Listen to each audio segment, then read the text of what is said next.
So this was a build around submission for Grixis control.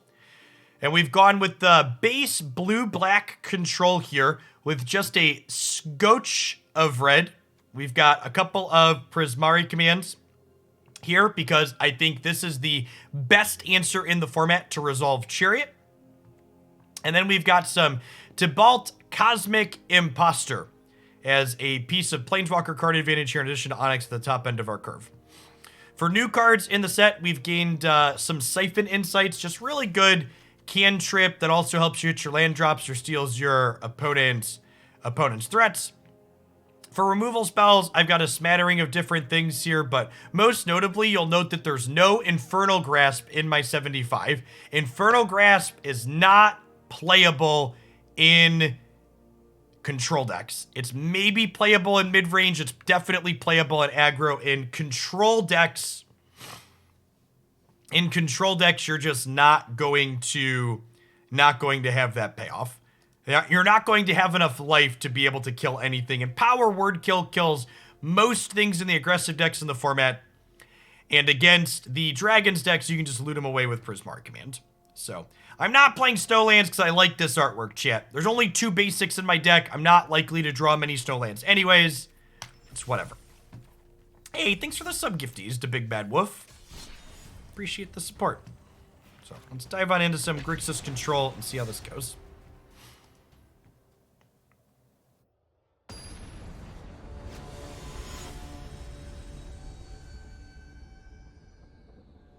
Why do you play Power Word Kill over Flunk? Well, if you look at the deck list, which is now available on your screen via Untapped, you'll see that we play both.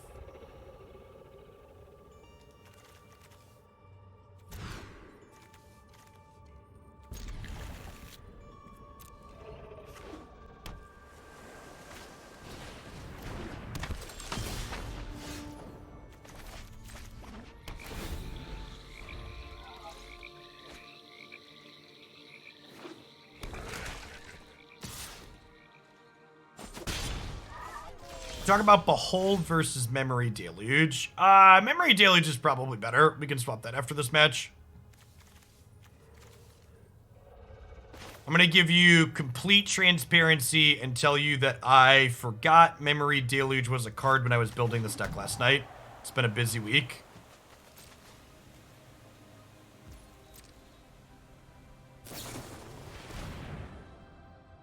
Yes, cheese is delicious. I enjoy eating cheese. Yeah, I was playing too much Historic and had a memory lapse.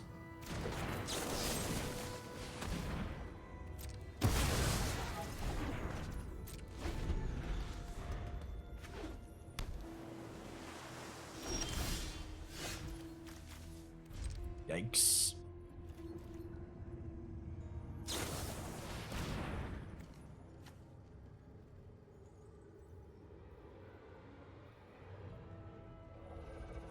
Yes, vegan. Vegan is the title for people that don't eat dairy. What's going on, Paula? Good morning, good morning. My toddler woke me up at 5 a.m. this morning saying, Papa, Papa, I want some cheese. Raising him right. Pretty sure this is a tip-ball. Very rarely going to play Valki in this deck.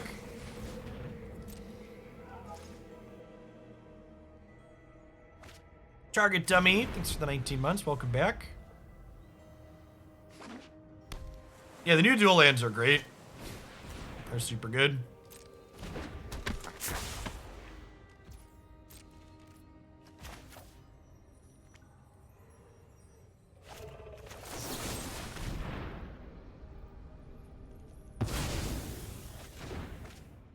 It could be right to Prismari Command there. Well, this is an instance where Behold is better when we're land screwed. Cometh at me, Hive of the Eye Tyrant.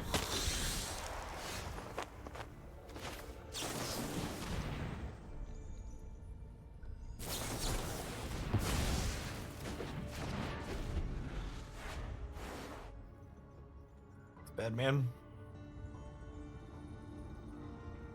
Getting punished a little bit with their 3 toughness things for not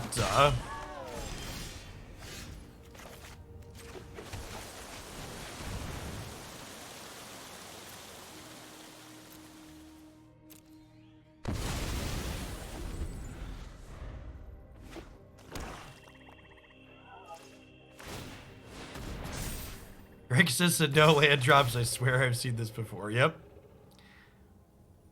Hive's got a little bit of anti-synergy with Nighthawk Scavenger.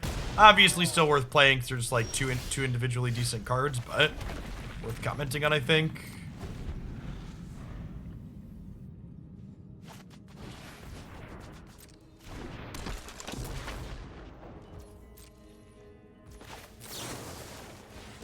Cast, drink twice.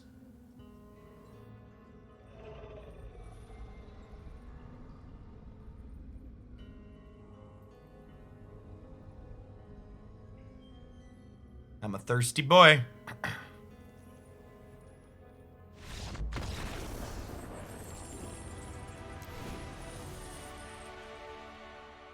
Not unreasonable.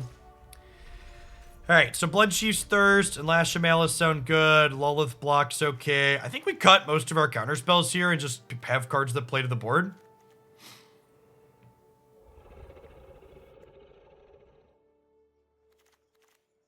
Honestly, is Malevolent Hermit good here?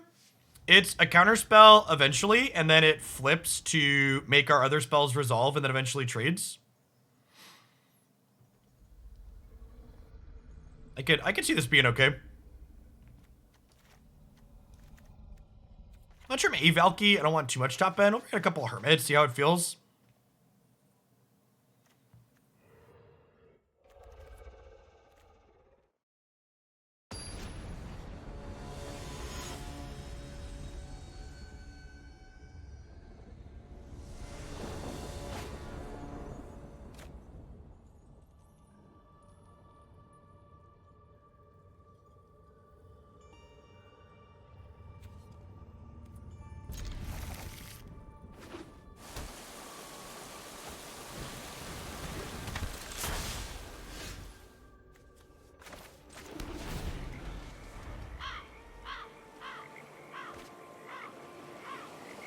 Delver doing Delver things.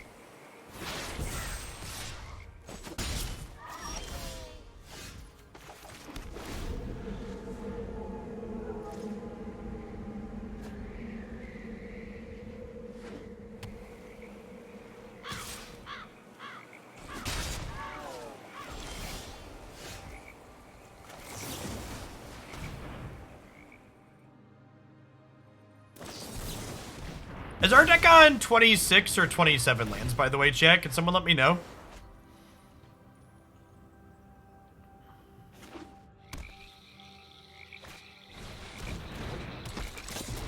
Only 26.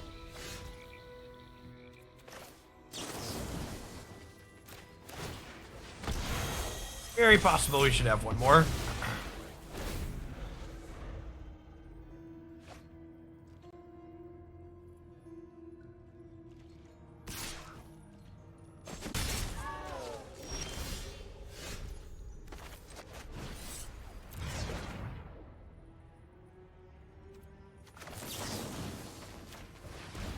It's a little greedy, but... Huh. Well, we stopped their Delver from flipping. Maybe.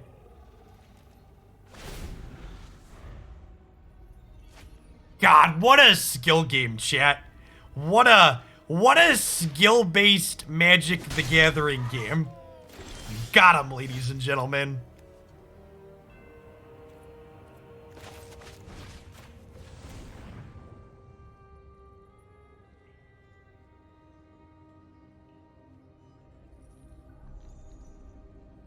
Sure, Mike. I mean, like I said in my thing, I think it really doesn't matter what you're doing with that deck.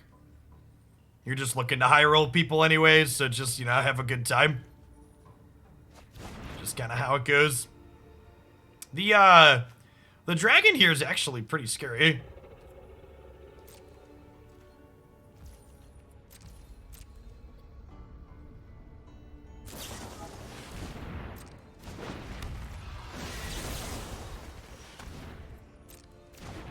So the 42 months be rich.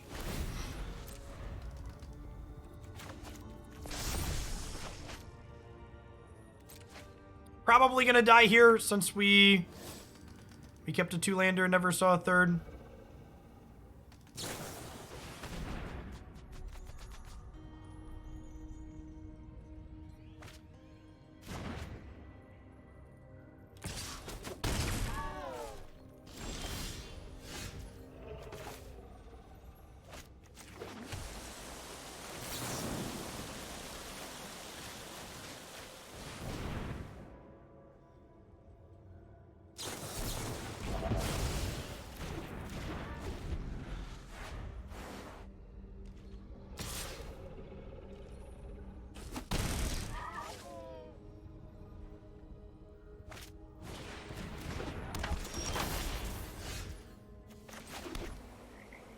So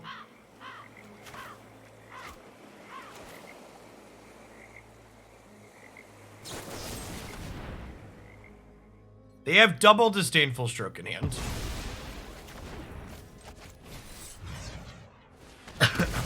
Kind of surprised they played the second Delver with the dragon in their graveyard. I feel like that was probably a mistake.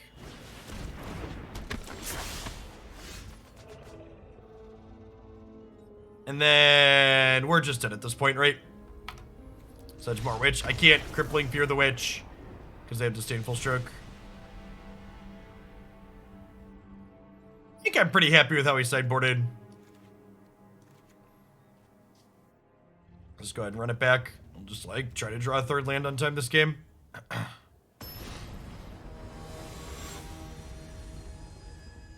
I don't know what the text on Tainted Adversary is. Delver's pretty consistent in that deck, chat. Like, I get that you're gonna feel bad when your Delver doesn't flip, but that's like, most of Magic is like taking game actions that feel bad. Magic's a really high variance game.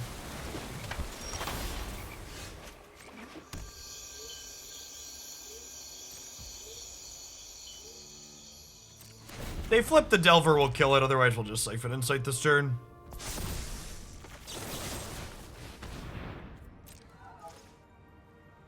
Don't laugh, it works. Thanks for the 5 months. I appreciate the Prime. Welcome back.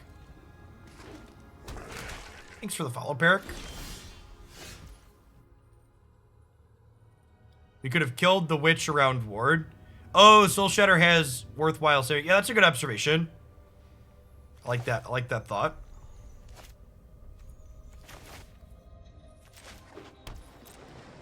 Soul Shatter Beach Witch Ward is something I didn't think about. Life is like a box of Delvers. You never know when one is gonna flip.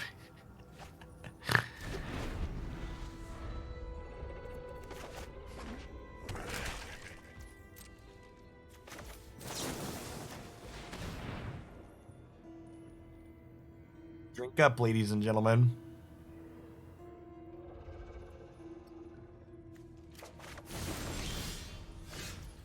It's that one. And honestly, I think we're just passing back for now. I think I want to just, Siphon Insight again here.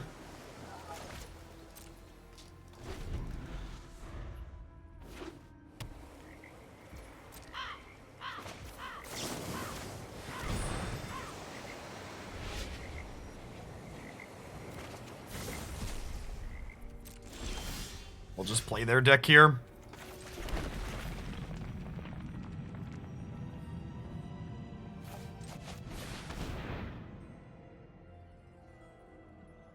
Are we not getting new Pokemon tomorrow? I thought we were. When Blissey and Gardevoir were added, were they listed in the patch notes?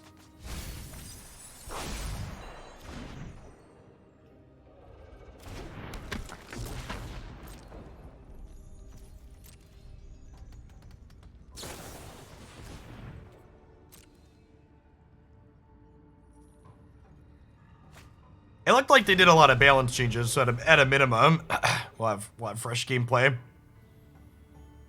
Thanks for the follow, Wolfboy.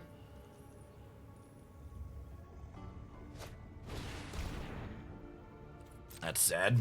Poor Professor.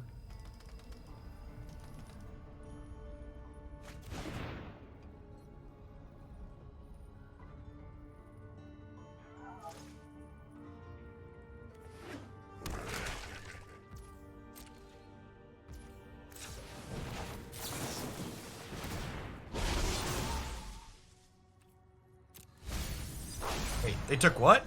They took my Prismari Command? Alright, so they must just have, like, a bunch of Disdainful Strokes in hand, huh?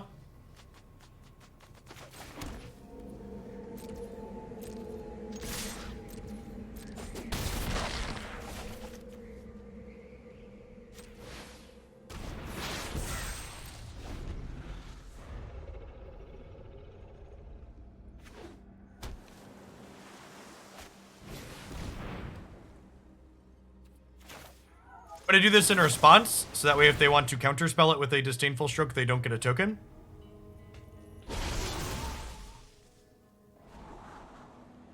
No, Siphon is face down.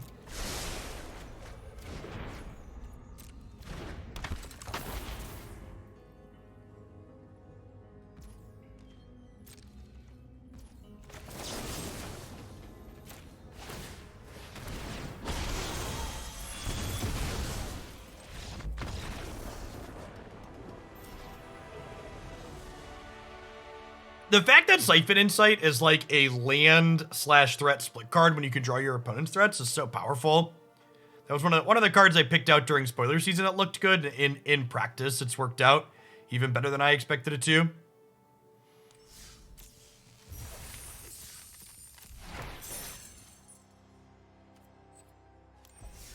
Oh right, I wanted Memory Deluge.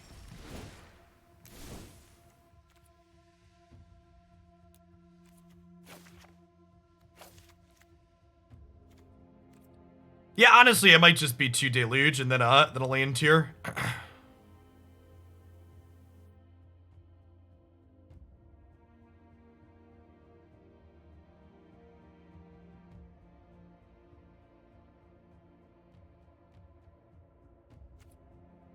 I'll just play a utility land. We just play like another Hall of Storm Giants. The utility lands are in this format again.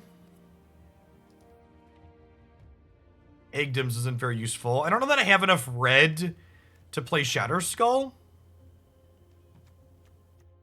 I have 12 red. I guess a 13th red isn't terrible either.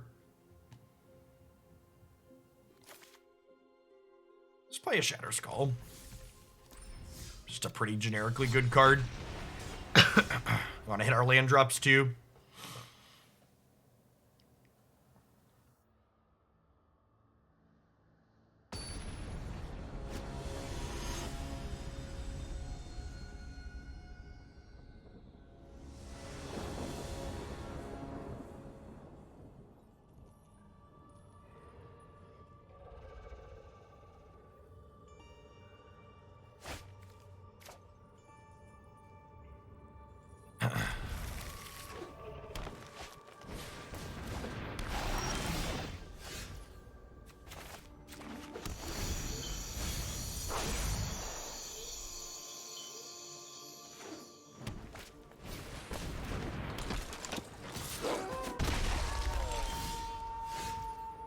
So, if I flunk this, now sorcery speed, it plays around them having interaction for it, but it could mean this could flip over next turn. And because I have more spot removal anyways, I think I just let this go. Because they're going to get to counter one of my removal spells at some point anyways if they have something like that. Yeah, and it would have flipped, so...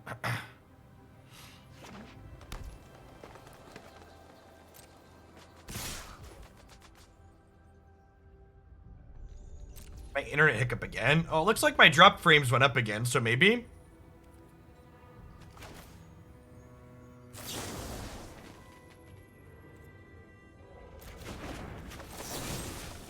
I'm gonna power word kill here instead of Flunk, because if they have Inscription of Abundance, it would beat Flunk here.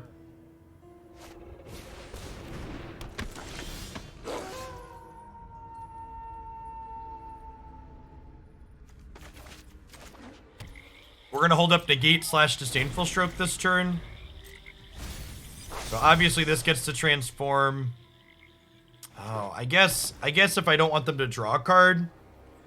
Yeah, this is tough. I have to choose between them drawing a card and them potentially resolving Chariot this turn. I think I just let them have the card.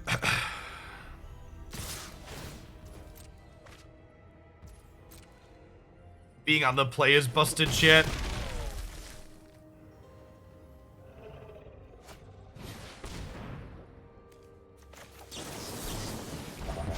I have Stroke for a Chariot here still.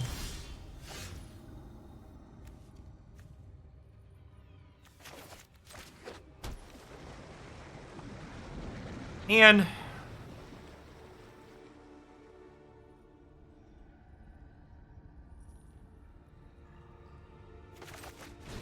they get Renin 7 and feel awful.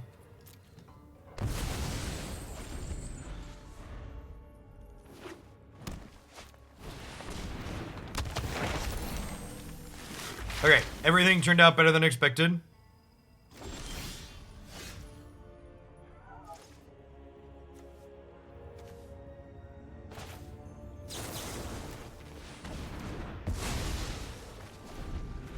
That professor flunked, chat.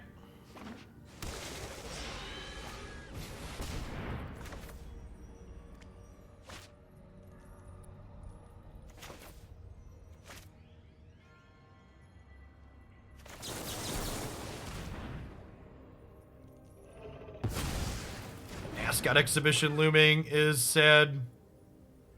We're in a pretty bad spot here. These green decks just get so many cards.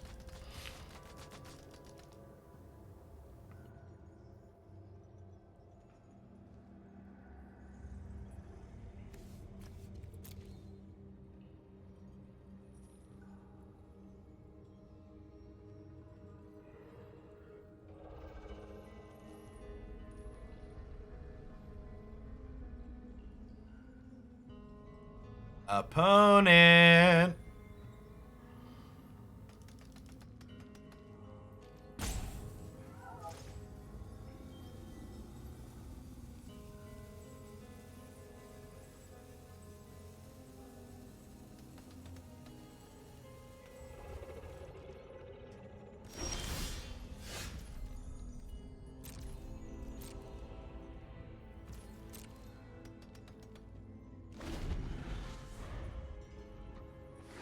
The ever classic add a 27th land, Mr. Land drops. Good solid Magic the Gathering right there.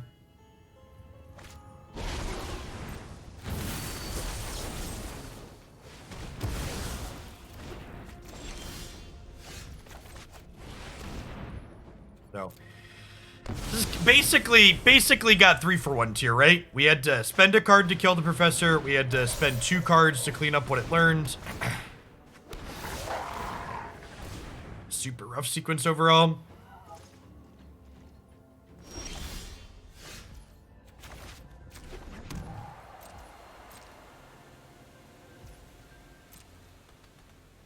Is there any way to prevent my app from crashing? If you find out, let the rest of us know.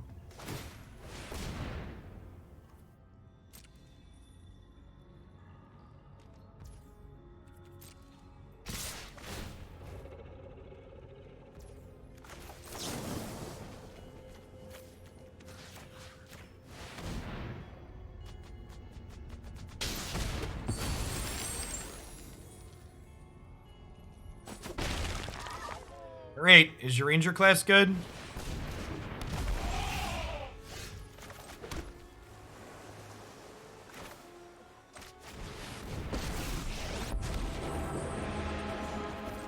The essence of life is inseparable from the essence of death.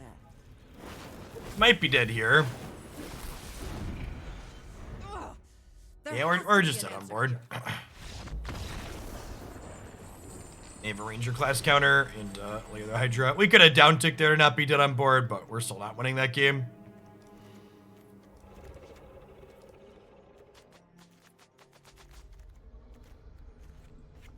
Saw it coming's a little too slow.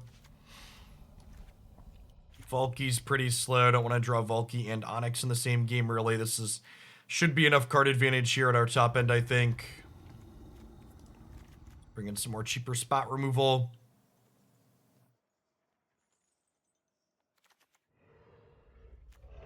I've actually never had Pogo crash while I'm doing PvP, but it, like, does the spinning circle of doom quite frequently, to the point that it's very frustrating. I don't think I want more negates or strokes, but the first two sound good. Countering their Professor or their Chariot or their Renin 7 all is great.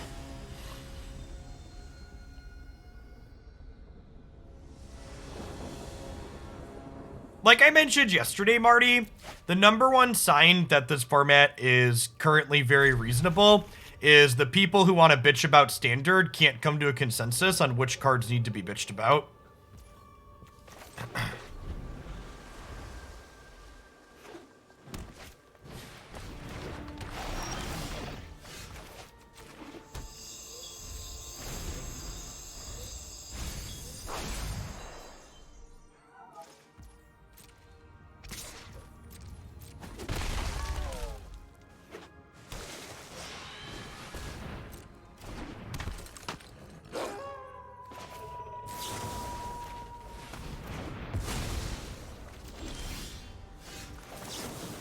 One forest, please.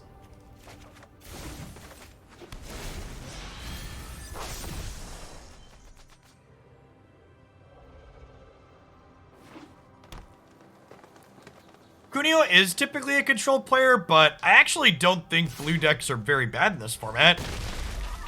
In fact, I think on average, they're like pretty reasonable.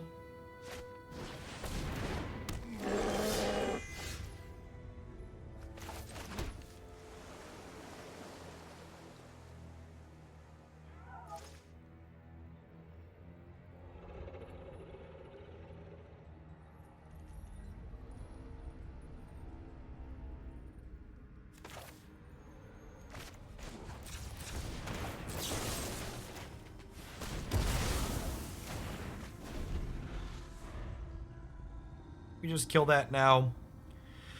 Troll not dying to Crippling Fear is rough. I'm very mixed on this card in this matchup.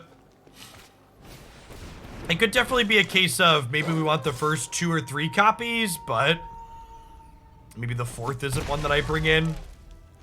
Because a number of their threats can outsize it.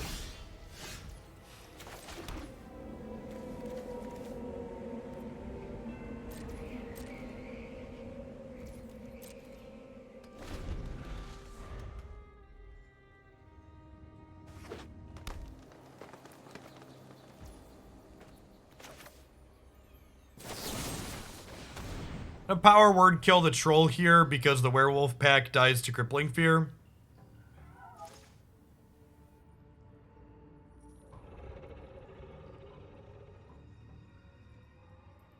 Yeah, Shadow's Verdict is fine. Again, it's all a question of what do you want to hedge? What do you want to beat? Can you live to cast your Shadow's Verdict consistently? Or will you die to the aggressive decks because you can't Crippling Fear for 4? Like there's a trade-off with everything, right? Maybe we should coward split it and like hope for the best.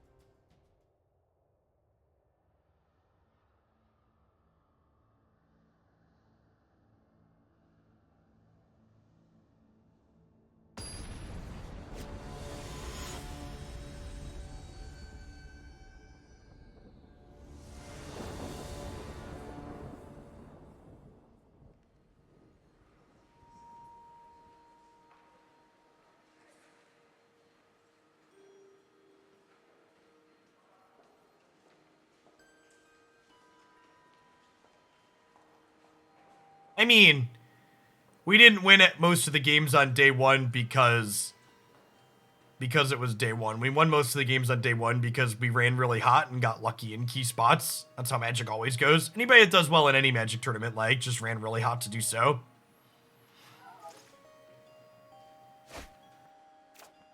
Magic's an incredibly variance-powered game.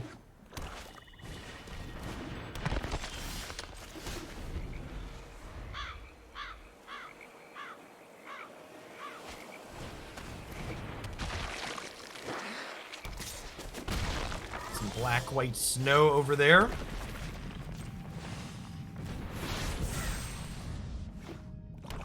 Werewolves are the greatest deck ever. I mean, they seem pretty good. On my list of things to get back to once we get through some other stuff.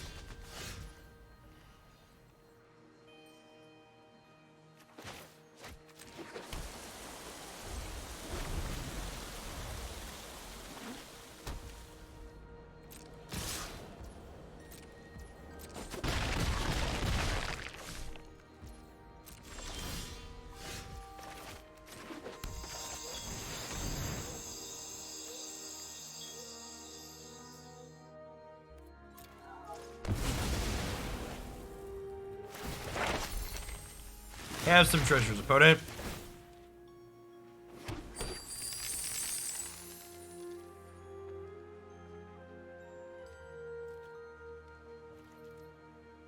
Ha! Whatever, we're just gonna see mascot exhibition right away. Keep the pressure on. Lolth, sure. Aren't I the generous one?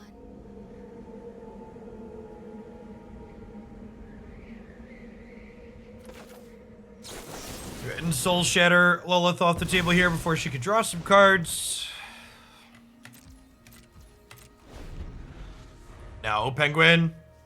None of the Vespal Arc decks are very good. Their average card quality is just so low.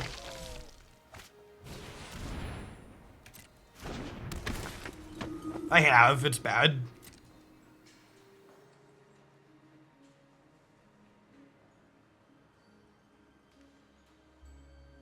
Historic is not a place that is kind to playing individually weak cards, and that deck plays a ton of individually weak cards.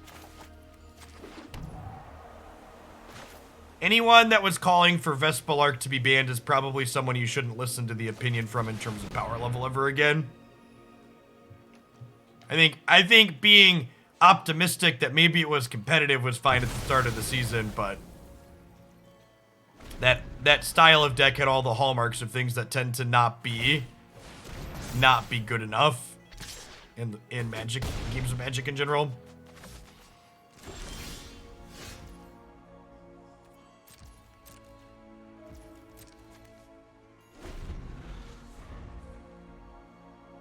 Save the antelopes, chat. Stoneforge Mystic is rooting Modern. Yep. Yep. Alright, well, my opponent doing nothing while I have Memory Deluge ready is great for us.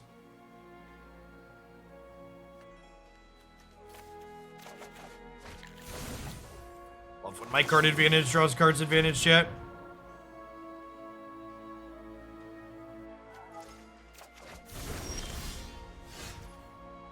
So, honestly, I hear people complain about clickbait titles a lot, and the best thing you can do if you want to stop clickbait from happening is unsub and don't watch it, don't click on it. The reason why clickbait is so prevalent on YouTube as a platform is because our stupid lizard brains click on it, chat. Your YouTube content is more successful having those types of like leading not helpful descriptions and thumbnails that get you to click in to find out what's actually going on. One of the metrics YouTube uses to determine whether or not it wants to promote your content is literally just, did you click on it when you saw the thumbnail? Did people click on it when they saw the thumbnail?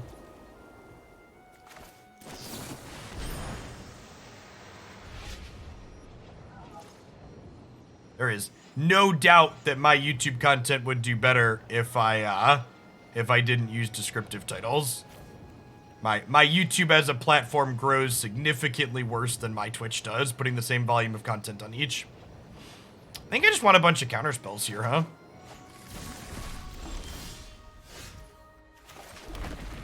Are we just chilling? I think I'm waiting to play this Onyx until I have like 10 mana. I think we just chillin'.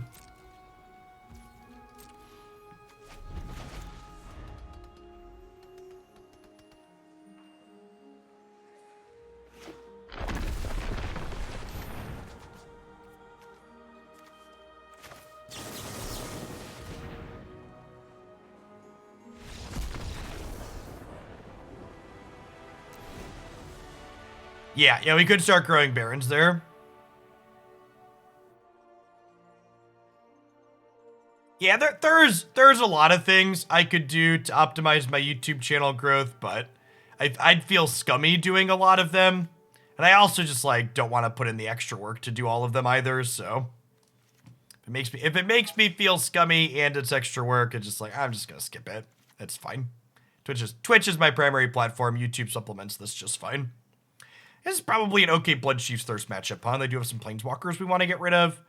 I probably don't need all this spot removal. The counterspells seem kind of reasonable. I think I want the first 3 Crippling Fears, but I probably don't want extra ones. Is Prismari Command very good here? It's like a shock plus a something else. Yeah, YouTube collects some people for sure.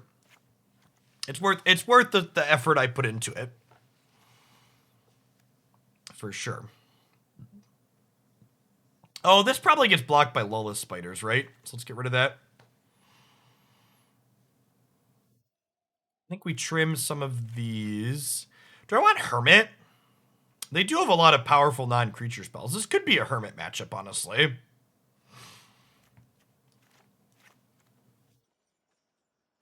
Prismari Command finishes Lolth. Yeah, that's true.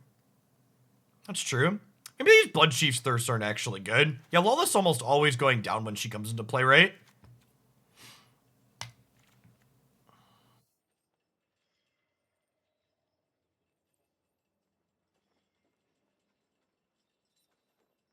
Yeah, Twitch pods are real bad. No joke. I put a couple of Hermits and see how they feel.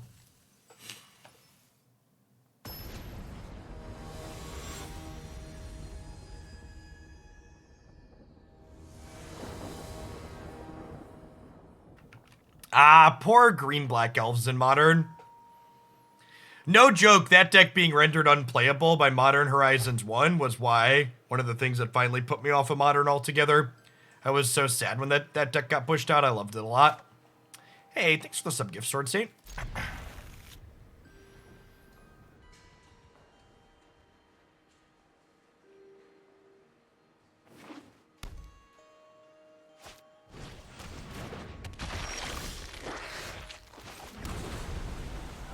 To set a low bar Scottish Reaver, I think post Modern Horizons 2, Elves is much better than it previously was. Because part of the reason Elves was bad was the prevalence of Lava Dart, and Lava Dart got less popular. So Paladin class makes my stuff cost more on their turn, so we'll go ahead and cast this now.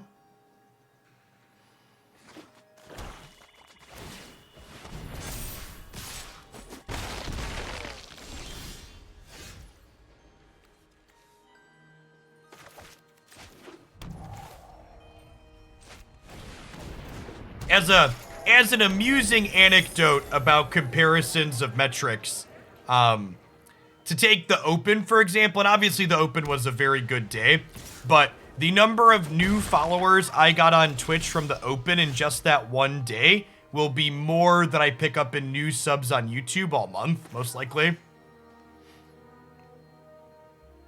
Well, 1 land drop, please.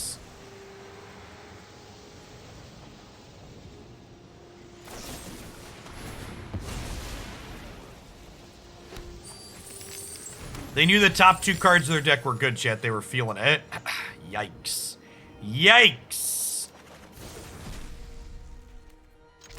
They don't have haste cards, so we'll attack, I guess.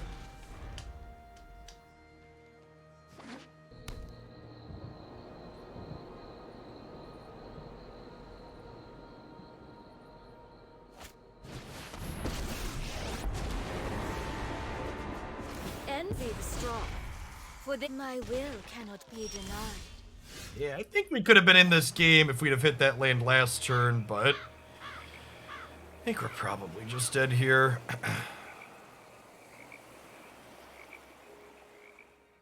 You need to tell us to like and subscribe more often. I mean, you're not wrong. Yeah, they're gonna get to hit level 3 on the Paladin class here.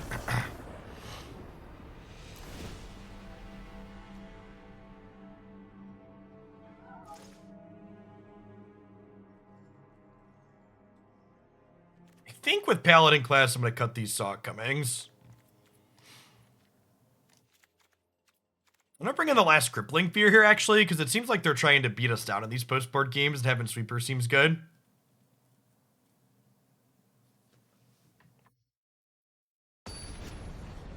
Did you know only 30% of you are subscribed? YouTube recommends my content so little. I actually have a lot more than 30% people subscribed that watch. I think it tells me that. Yeah, almost 70% of the people who watch my content are subscribed to my channel,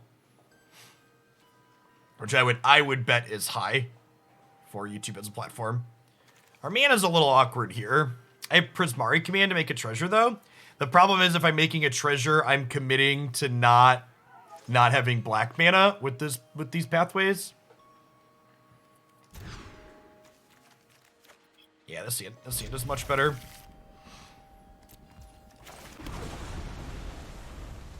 No, yeah, a majority. So one of the things when I...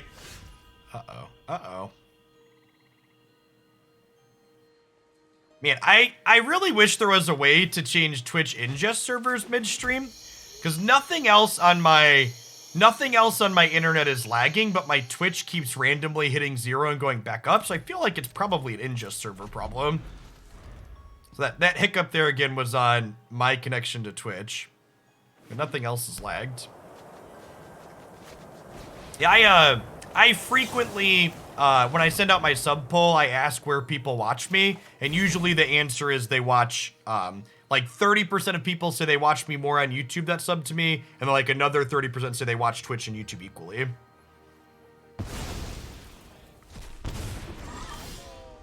It was a sweet tournament, Acerric. Having their queen over here in exile is great. And again, this exile's face down, so they don't know I have this. I'm gonna go ahead and flunk this in response, just keep their board clean.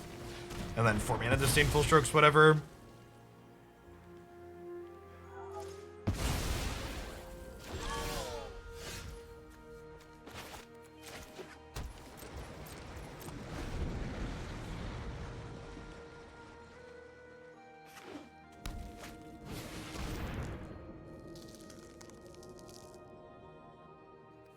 What, my monitoring desktop? You mean like, I mean, what's it called? It has a bunch of, OBS just has stats up on the thing if you've never used it.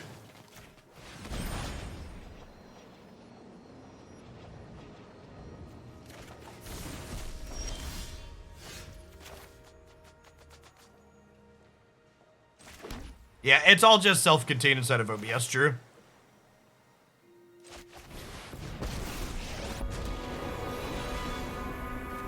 Require my aid. Subservience will be rewarded.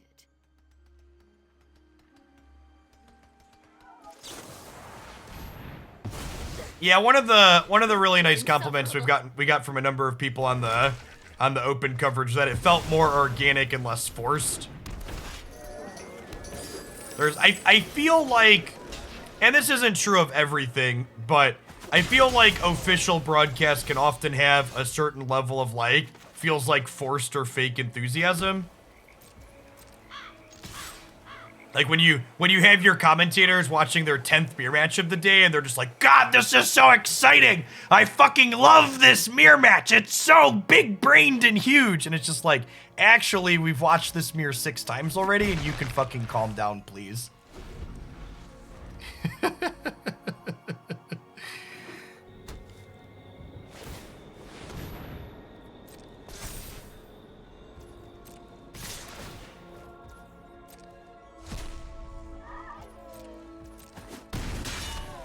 It's hard to have real enthusiasm when you see Bone Crusher stomp its 1000th target. Big mood. Big mood.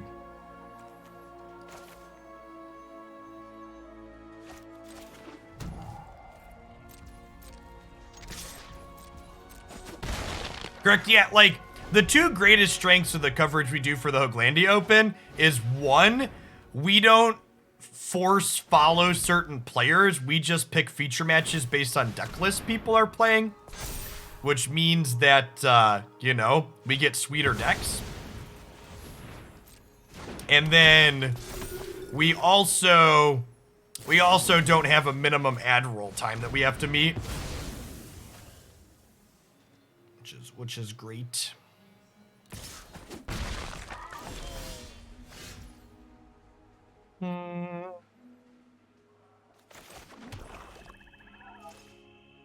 So I have Prismari Command. I don't know. I actually, and like, obviously there's sometimes player interviews are really interesting, but in my opinion, the average player interview post Magic games is like, they suck. Like, the player's like, well, the interviewer's like, why did you play the good card that won the game? And the player's like, well, because it won the game, obviously. And like, sometimes there were like a really interesting nuanced decision that came down, but like, a lot of Magic is just playing on curve these days. Which pulls some of the excitement out of potential player interview, it feels like.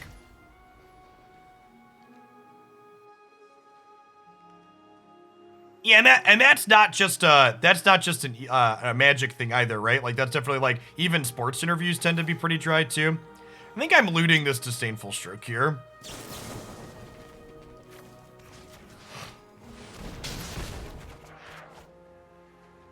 Or not.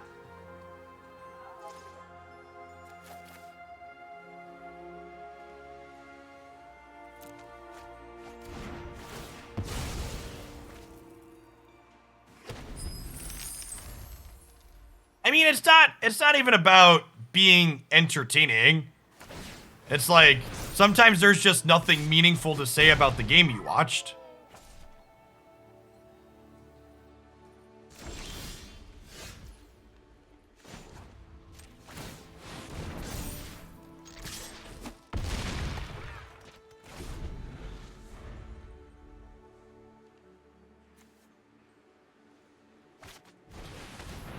No! Wow, that's so good. This kills us, chat. We died to check for traps, chat. Man, what a close game. GG, opponent. The Hive of the Eye Tyrant is a 4/4 Alpha Paladin class.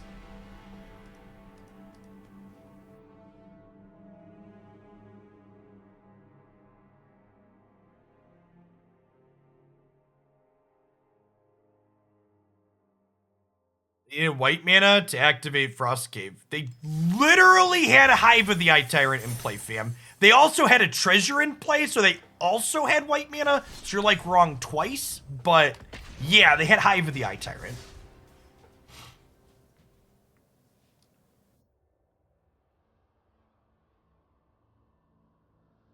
Just to make sure we're above the board, understand what's going on.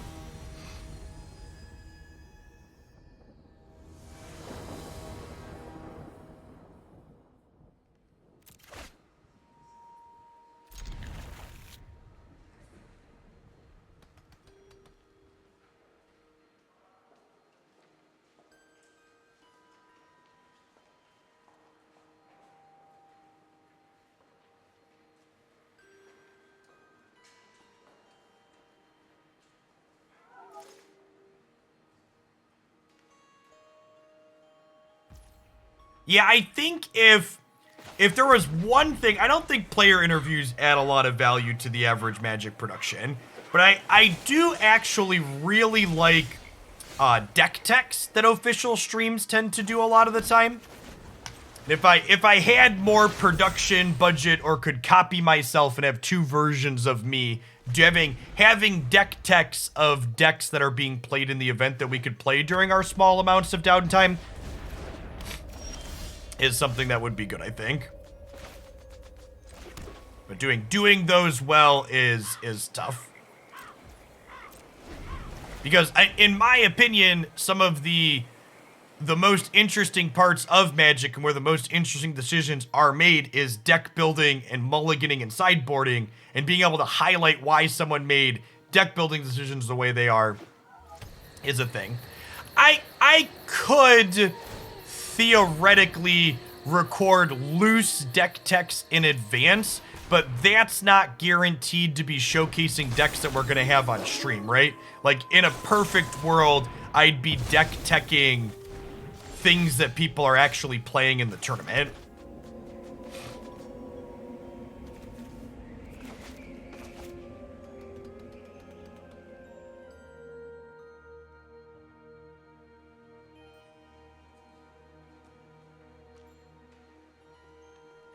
I don't think putting it to night really matters for the Bard class deck, so I'm just going to pass here.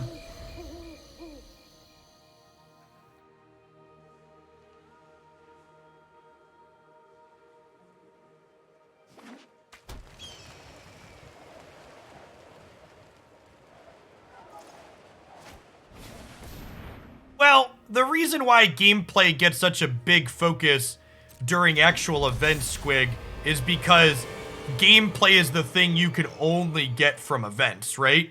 That type of higher level gameplay. Whereas like deck techs, you know, you could do those on any given Sunday.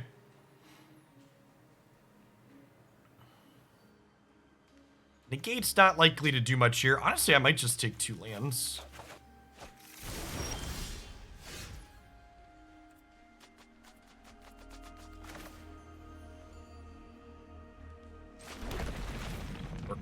Work our way towards the flashback on this, and to bolt. Yeah, that too. Being able to hear the person that actually made the decisions for the deck talk about why they made those decisions is valuable. Poison the Cup's probably pretty good here, actually. The scary part here is my opponent's going to get to level this to 5 potential, or 3 potential next turn for 5 mana, and then they just bury us in cards.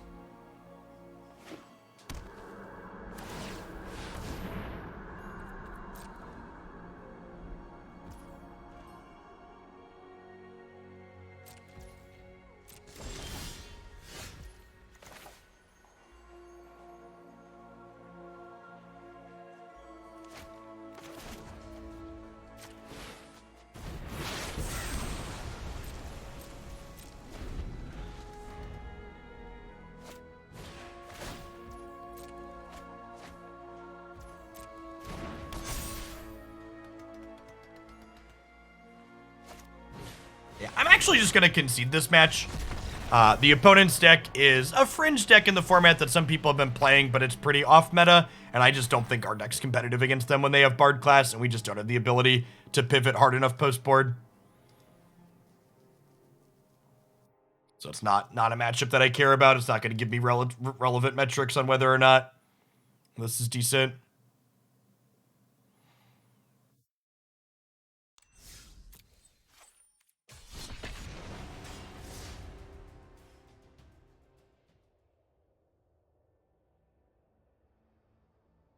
I mean, we're just dead Tumos. I don't want to learn about their deck. We'll play their deck on some stream in the future, but...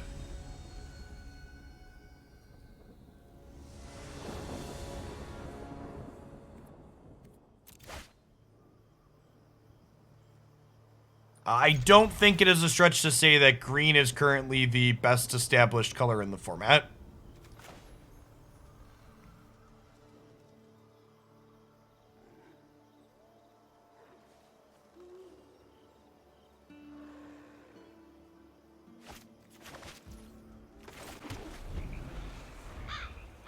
I just want to play meaningful games of Magic where we both have choices that matter, and our choices with this deck aren't going to matter against a Bard class deck.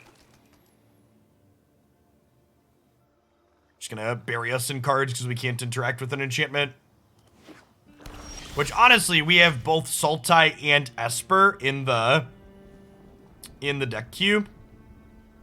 And that's definitely points in directions for those archetypes of maybe we should focus on these other splash colors in here rather than red, because red doesn't give us access to interacting with problem enchantments.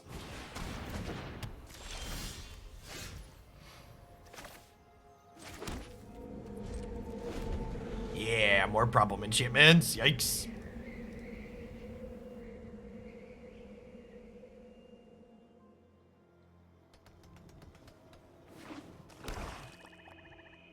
We get stuffed by it. We'll play this whole match out. I don't know exactly what their deck's doing. This doesn't generate quite the same card advantage as Bard class, but if we get stuffed again, we'll probably shuffle on along to play in some... We're gonna play blue-black zombies next.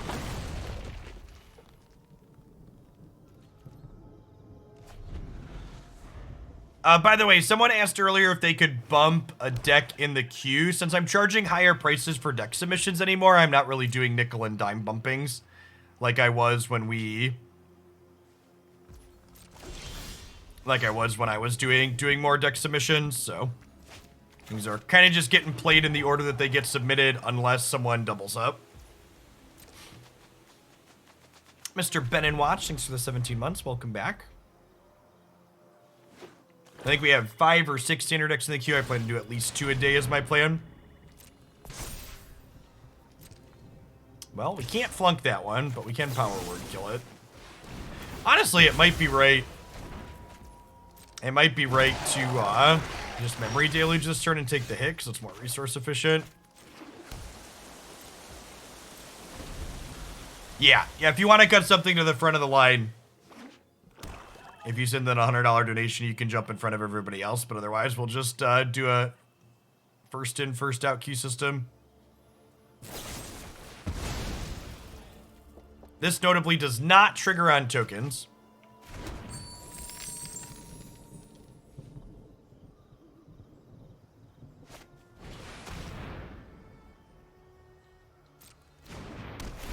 Our opponents, it's quite studious, chat. Are flunk. They're not flunking any of their classes.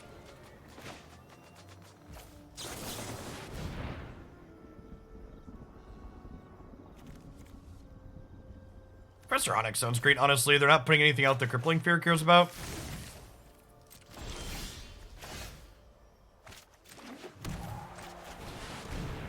We're at 20. They have no pressure. Let's start drawing some cards.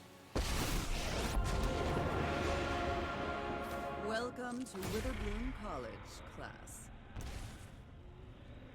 Yeah, Andy. If you want to double it up and get Turbo Geist in as the second deck, I'm cool with that. Double up for Willow Geist Turbo Disaster. Sounds good. We'll get that imported, and it'll be after our Grixis disaster. Something useful. I appreciate the support.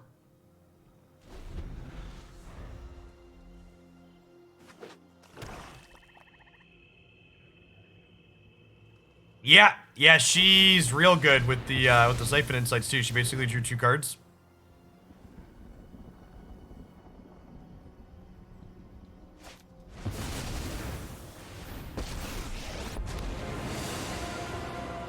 Darkness will swallow the light. My power is for annihilation.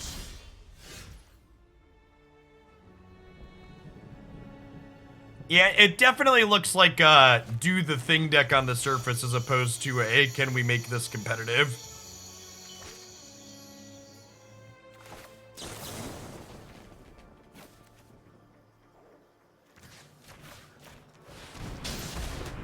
I will not cry like a meek little thing.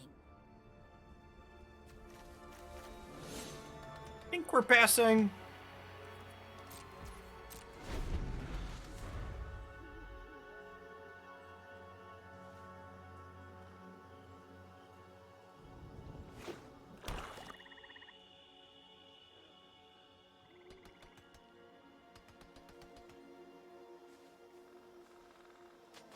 Honestly, probably just flunking these spider tokens this turn.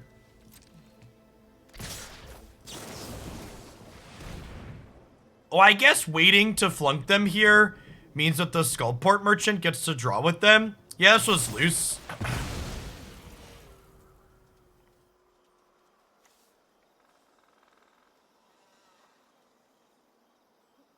Yeah, this was loose on my part. I've been thinking about this in Deadly Dispute. It's fine.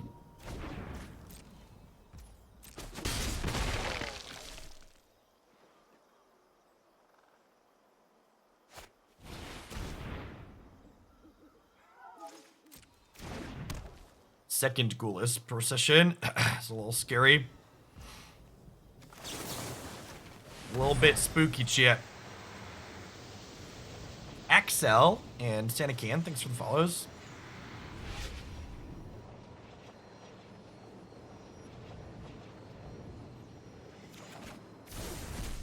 Meathook is actually kind of great.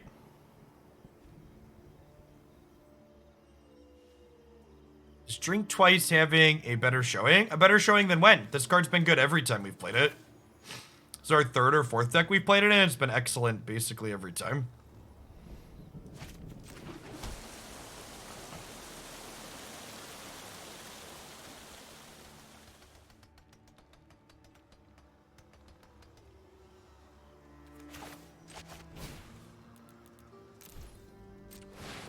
This makes their Decayed Zombies much worse. It's possible we should just be playing this card, honestly. It's not quite as good as Crippling Fear on 4, but it scales as you go along.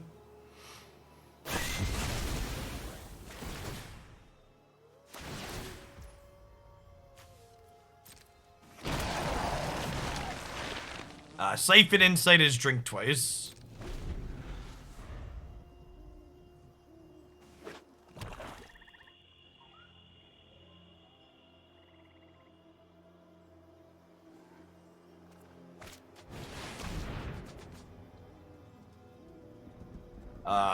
Why didn't we attack with the Decayed Zombies? I mean, I'll take it, but... Oh, we're just casting it as a reanimate spell. Got it. Oh, and now...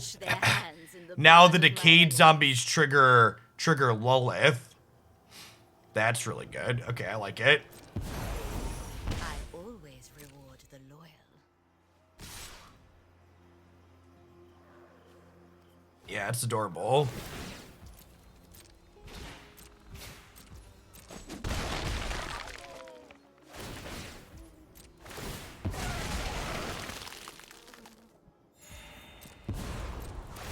Slay our enemies. Yeah, the Decayed tokens are very good with Lolth. Do what I demand.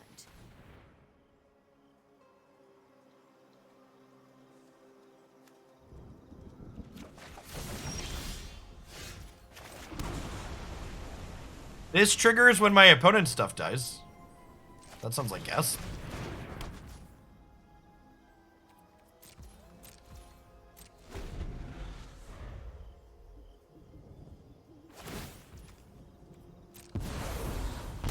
My children. My children.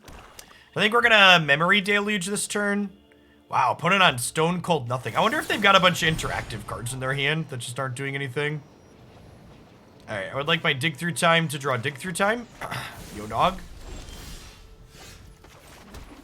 Yo, dog, I heard you like Dig Through Time, so now you can Dig Through Time into your Dig Through Time. 5, 6, 7, 8, 9, 10, 11, so we can double dig this turn. The knowledge you seek.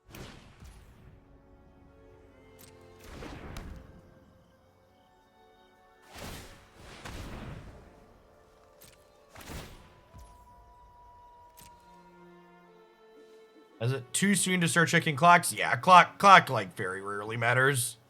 We both used 5 minutes off our clock in this long game. You would have to be playing exceptionally slow to ever time out in a match of Magic Arena, chat. It's very rare.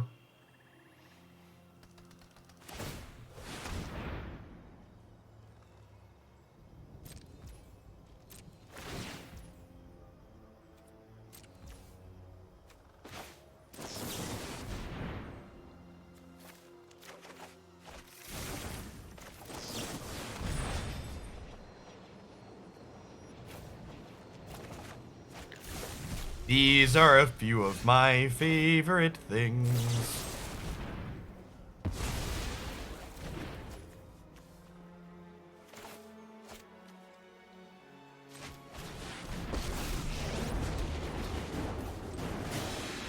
Trickery is just a share in my pain. Wow, didn't draw a land off our deck or theirs. Unlucky.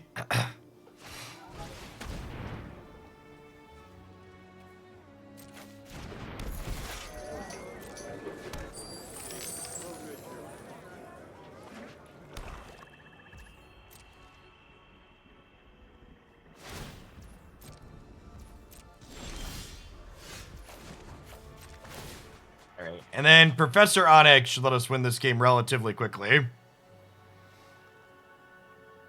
Don't play this deck on mobile, chat. You won't have a good time. Yeah, I'd take Warlock class.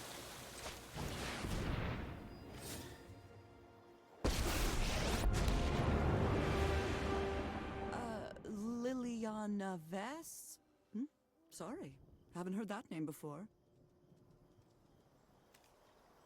Do I even want to plus her here? I already played a land for the turn. My hand is all good spells. I think I'm just passing. I think I'm just like Liliana go.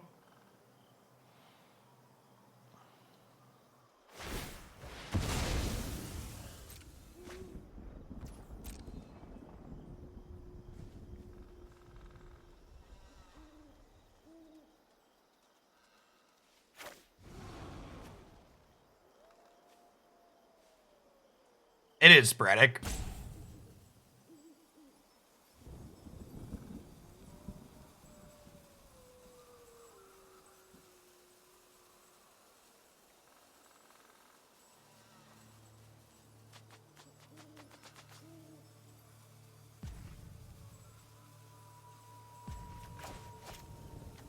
I guess maybe I could have justified digging for a counterspell because Flunk's not very good, so I could discard Flunk to hand size.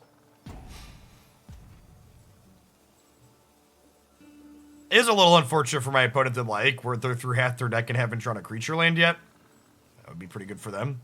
Hey, Boda, thanks for the over 3 years. Welcome back.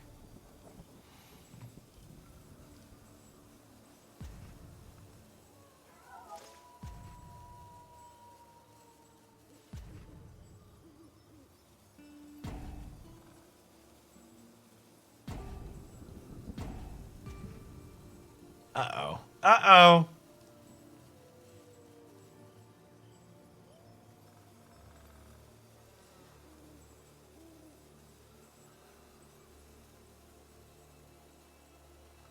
Oh, we did kill their hive, didn't we? Good call, good call. This is the part where I start getting paranoid because my opponent's on their second time. I'm just like, am I disconnected? But they're usually, if you're the one disconnected, when their timer gets all the way down, it stops moving.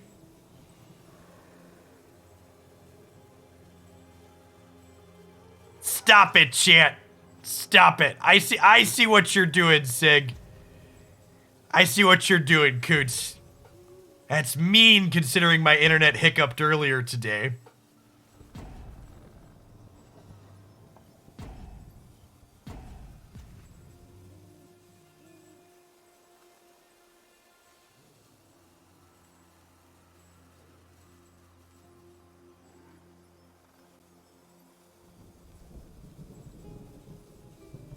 I won't let these trolls get to you.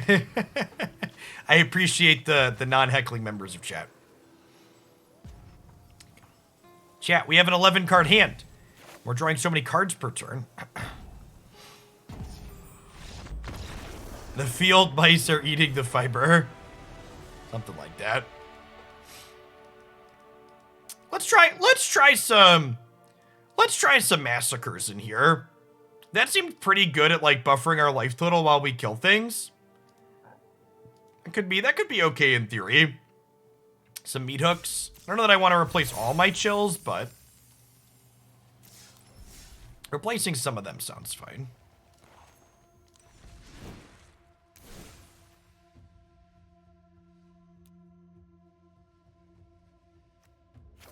I'm gonna cut 2. And I'll put 2 meat hooks in. We'll leave the last Crippling Fear in the board, so we'll just, like, split them 2-2.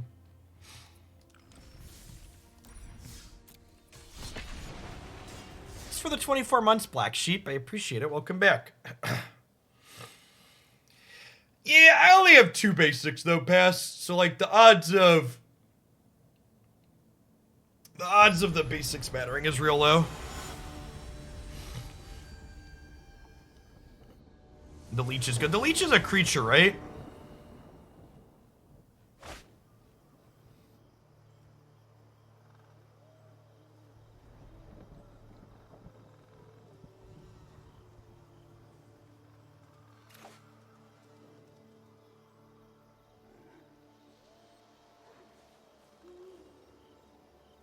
Yeah, it seems pretty good.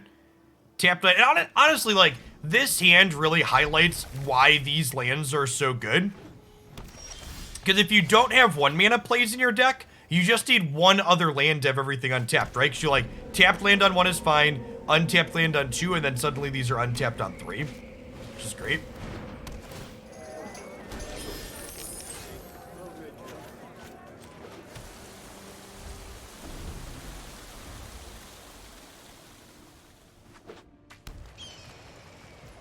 Yeah, the mana in Standard feels like it has a lot of really good, interesting, meaningful decisions to be made with it. We're just gonna die to a Chariot here. Just a Yasharn deal. Pig resolves.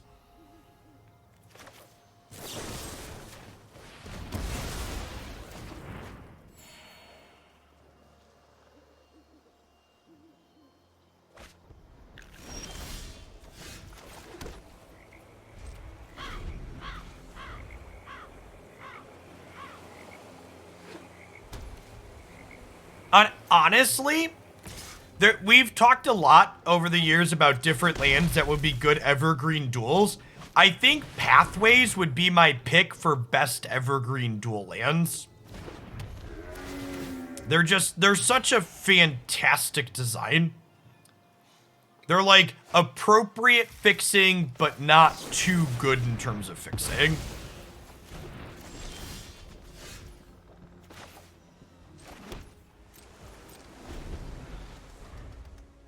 We're on 0 Field of Runes. Yeah, I have a 3-color mana base that only has 2 basics in it. I'm playing, and actually, something that might be a consideration, when we have played a deck similar to this last season, we played a deck similar to this last season, we needed Crawling Barons to close games. It's very possible that with the addition of Siphon Insight, we don't need Crawly B anymore. Because, like, this is a card advantage that also turns into threats in key spots when you need it.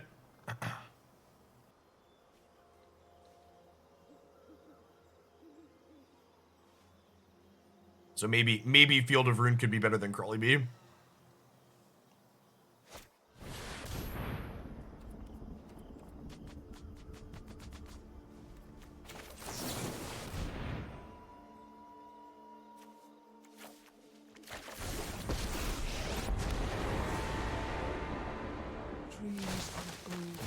We were hoping to find a Prismari Command or a Soul Shatter there. We did not.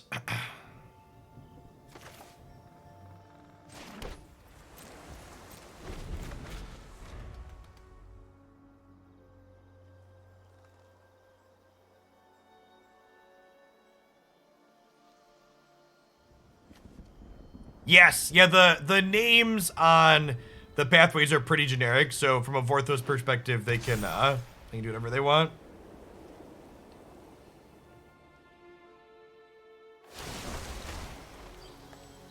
We can foster much growth. The old +1 draw 3, slightly above average.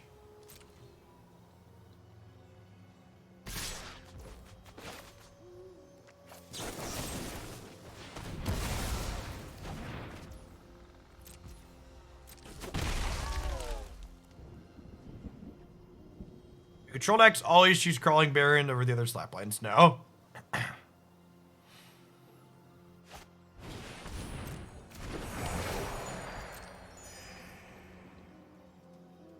In fact, if you look at our mana base, we have a split. This is the last standard deck of the day. No, we're doing at least 1, maybe 2 more.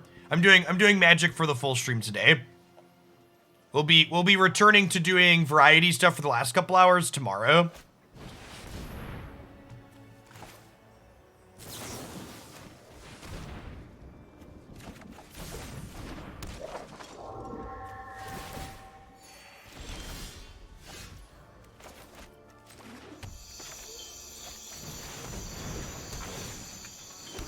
You know, honestly, the more I play this deck, the more I think Saw It coming is probably bad, and I probably just want to play Negates and Strokes in the main deck to have another game lined up. We're going to be doing Pokemon Unite Wednesday, Thursday, Friday this week because they're having a new patch tomorrow, and it's releasing on mobile. And then We're gonna do Kenna Bridge of Spirits as my next story-based variety game.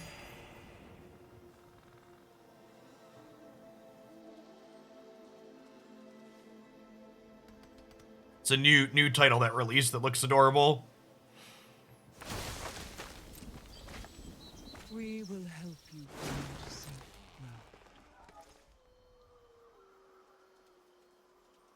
ground. Yeah, another Unite video went up today. I missed one of the days over the weekend, but I've put Unite video on YouTube almost every single day.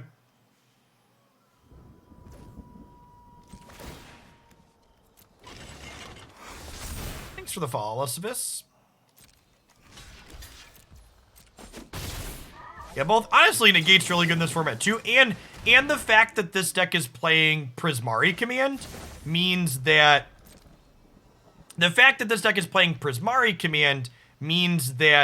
you can loot them away when they're not useful.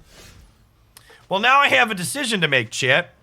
Do we Meathook, or do we like Ren copy my Ren token? We probably just Meathook here, huh?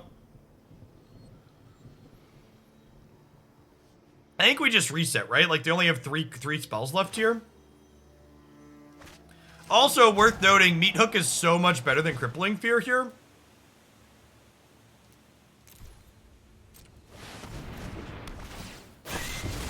Yeah, clearing the board before we Ren has a lot of value.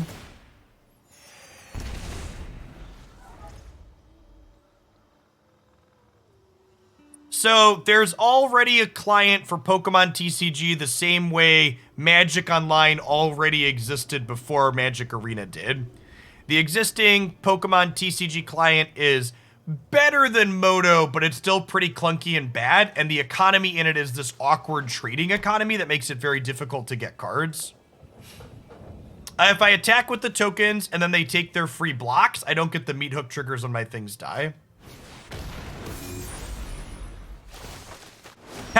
That's a great emote, Dr. Phil.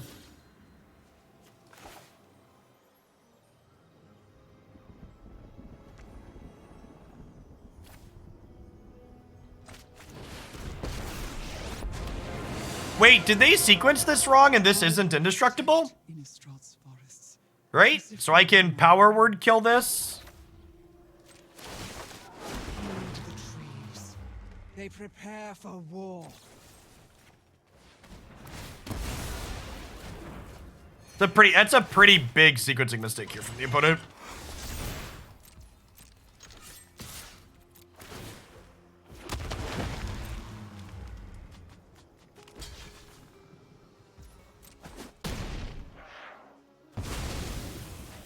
See, chat, I broke it. In order for your control deck to keep up with Ren and 7 and Chariot, you play Siphon Insight, so you also can play Ren and 7 and Chariot. Griffin, is Unite adding new Pokemon in this patch? They are supposed to be adding both Sylveon and Mamoswine. Sylveon's going to be an attacker, and Mamoswine's going to be an all-rounder. Thanks for the over 2 years, Float Mana. Welcome back.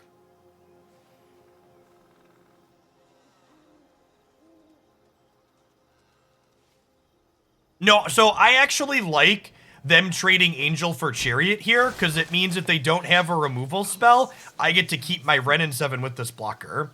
Unite is currently Switch only, and it will be releasing on mobile with the patch on Wednesday.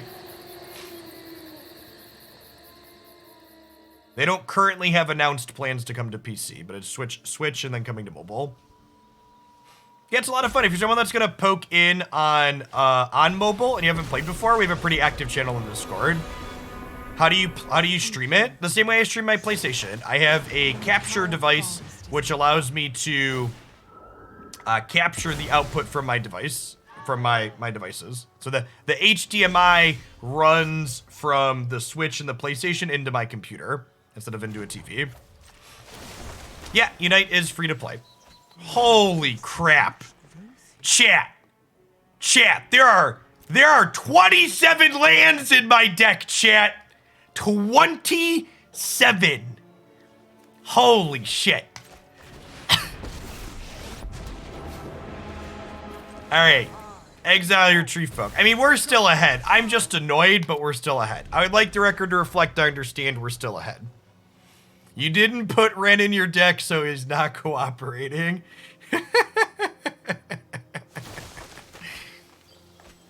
We will help you find And there, Ren just continues to draw like 2 and 3 lands per hit, just rubbing it in my face. Yeah, it didn't find any flashback spells either. Oh man, and we binned our second Massacre? We could lose this game. They just put a Scud Swarm into play.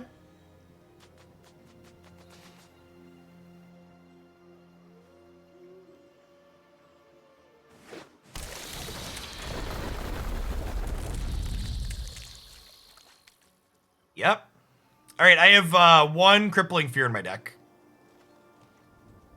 I have a 4th Sweeper in the sideboard, but yeah, this Gut Swarm.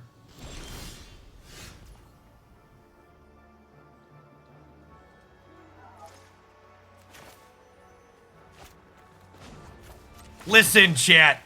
Listen. We deserve... seed contains great potential. Nobody talk about me being lucky. Nobody talk about me being lucky. I deserve this Crippling Fear, okay? This Crippling Fear is my variance balancing itself out. Okay?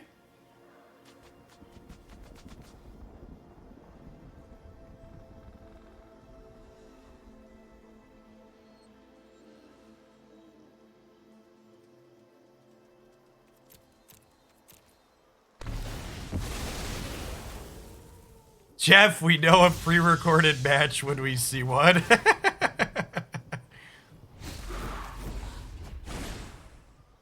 Let's play a little game.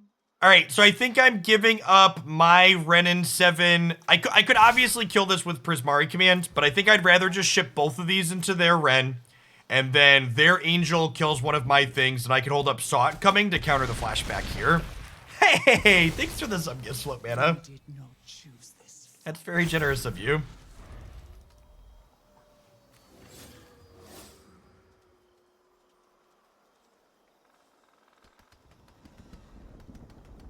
They have 8, 9, 10, 11, 12, 13, 14 mana.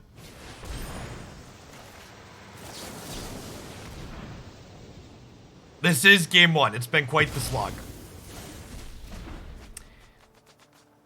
I do have to say, this format seems to generate just incredible games of Magic the Gathering. Just so many games I walk away from like, wow, that was gas.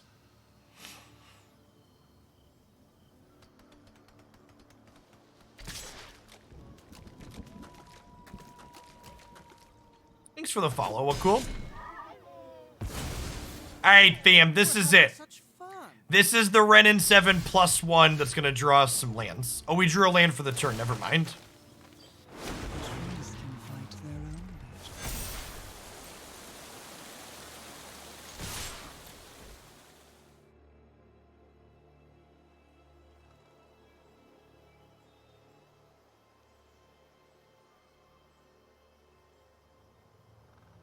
Bink bonk, bink bonk.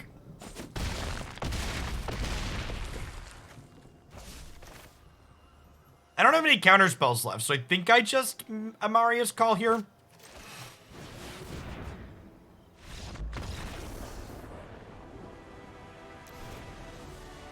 We should cast the Deluge to see if we would have whiffed again. Alright, Crippling Fear is definitely coming as a 4th sweeper against the Scud Swarm deck. I definitely want the Stroke and the Negate. Poison the Cup's a little expensive. I'm gonna trim here.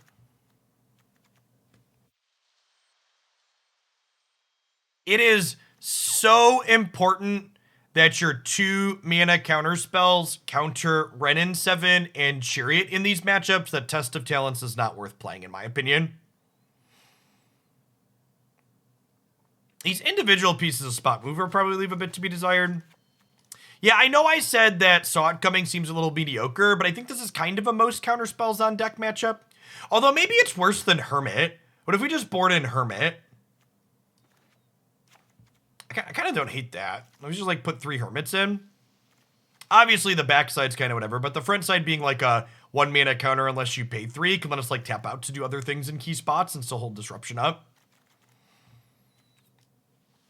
Yeah, Hermit's really good. The blue-red Giants deck we played yesterday was really sweet with main deck Hermit. I imagine if I want to work on testing something to play in tournaments in this format, it's going to involve 4 main deck Hermit. I've liked that a lot.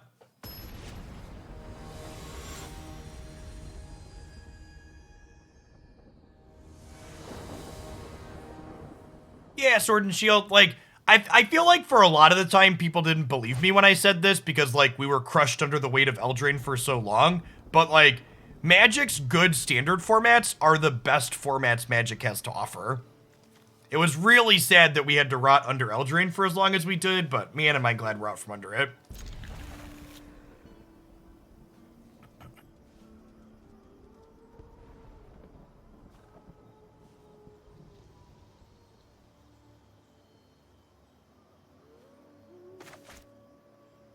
Siphon Insight is sweet too with these 2 mana counter spells because, you know, we can like pass holding up Negate on 2, and then if they don't play into Negate, we Siphon Insight. If they don't play a Ramp Dork on 2, we won't hold this up, but if they play a Ramp Dork on 2, I need to hold up Negate for a turn 3 Chariot. Siphon is great. I love this card. In fact, something I want to work on is like a main deck Hermit Siphon Insight deck probably. We might revisit the blue-black Delver shell that we played and like maybe cut Delver for Hermit. Could potentially be okay. They're gonna cast a Yashar in here and make me wish this Negate was a stroke. That's fine. Your Keeper resolves.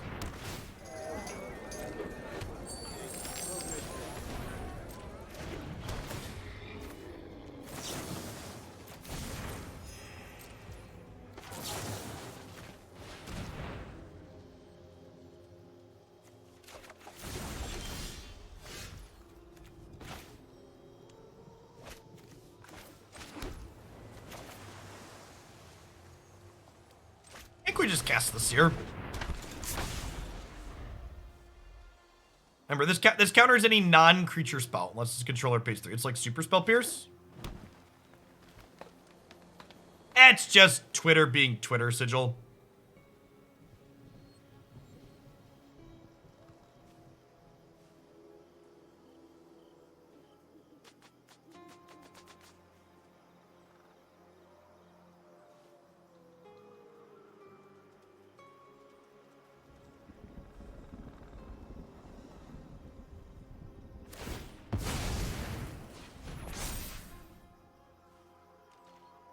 Excuse me?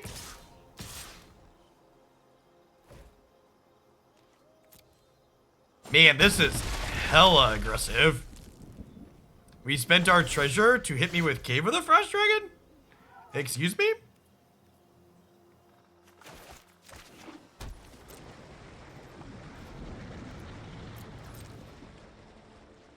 I don't know, Curse Catcher costs 1 mana and doesn't have an activated ability. Wait, do they have a basic in hand? If they have a basic in hand, why did they sack their treasure? That's a pretty big punt. Oh, I guess they couldn't have attacked with this if they put it in. That seems loose. Maybe they just have a bunch of mana and it doesn't matter. That's probably what it is, right? They just have a bunch of mana and it doesn't matter.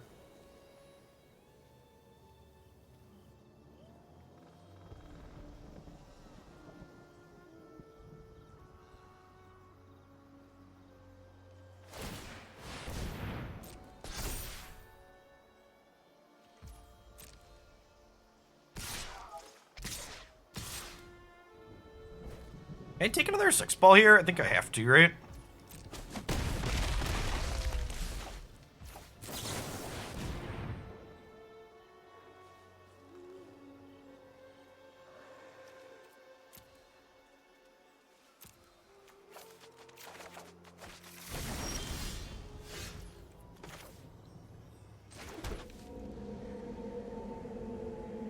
Hey, do we just hook the board here? I think so.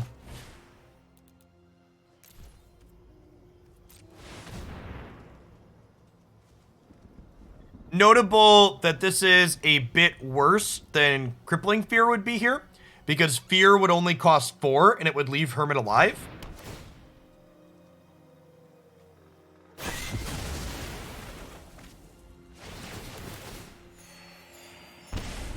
I'd be able to hold up Hermit.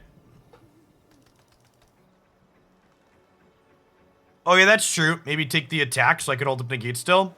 It's a good thought.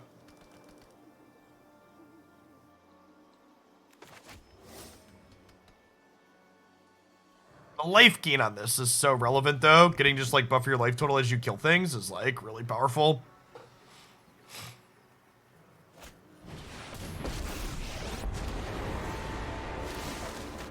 The entire forest is an army.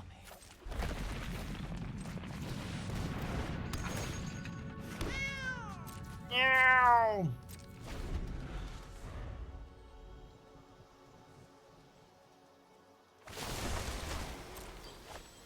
We will help you find safe ground.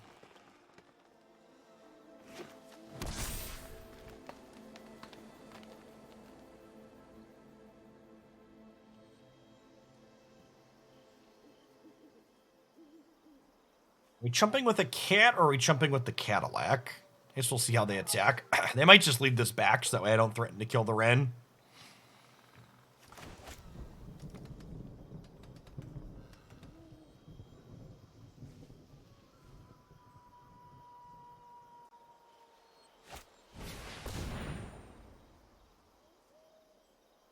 This is fine. If they're gonna get like something like a 7-mana spell here with this, I'd much rather negate their 7-mana spell later. The tempo swing is bigger.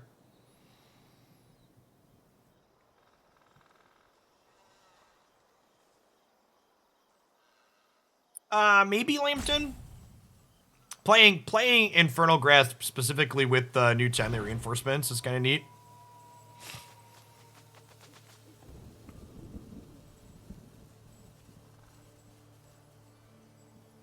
It's not something I'd considered before.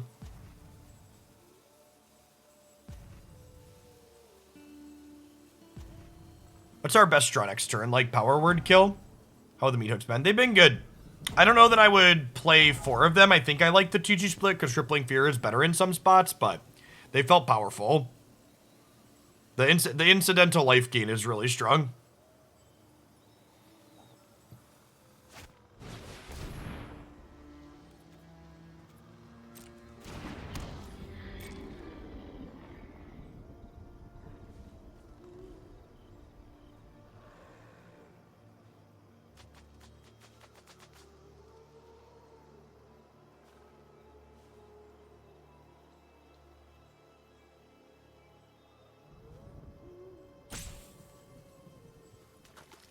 Yes. Yeah, the fact that it can be a bigger sweeper than Crippling Fear is good in addition to life gain as well. Definitely accurate.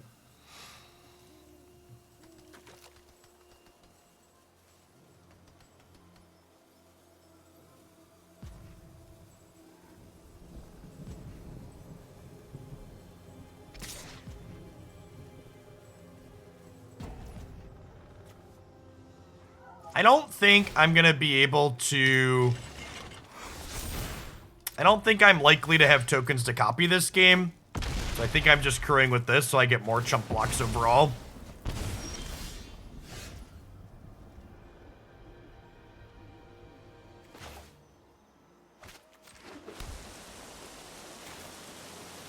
Let me go ahead and Soul Shatter Wren here.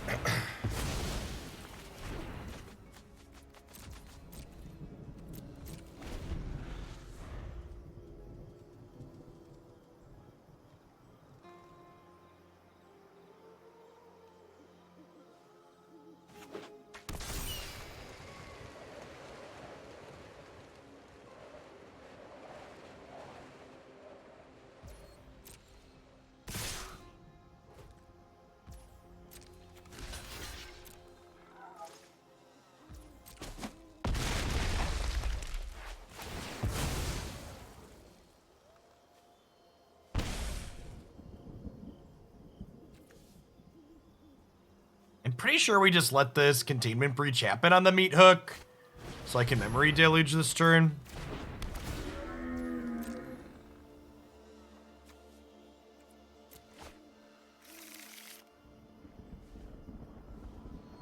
This board's getting a little out of control.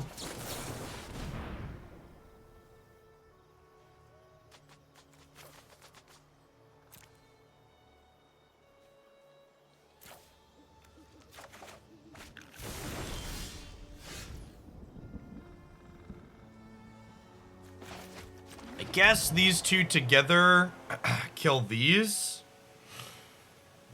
2, 3, 4, 5, 6, 7, 8. And if I make a treasure token, I can still hold up Negate this turn.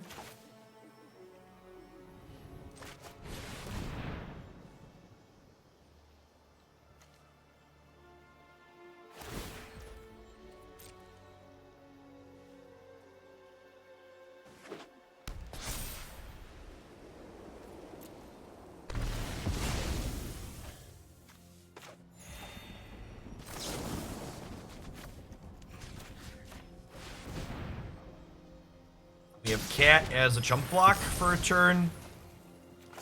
We have this for a chump block down the line. We just need to find a way to deal with this tree folk.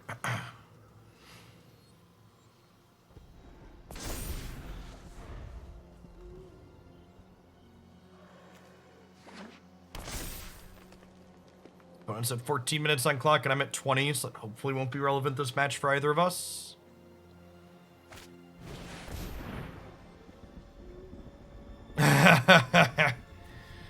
Well, this is their opportunity to resolve something scary. Did do a removal spell.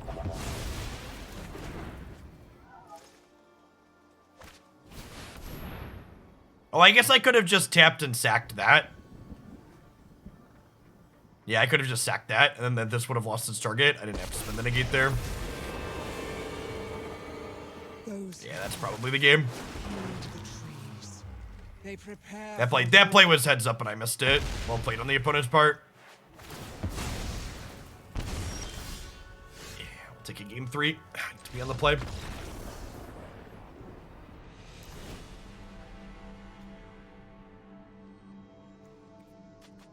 Yeah, I want Bloodchief's Thirst just because it kills the tokens.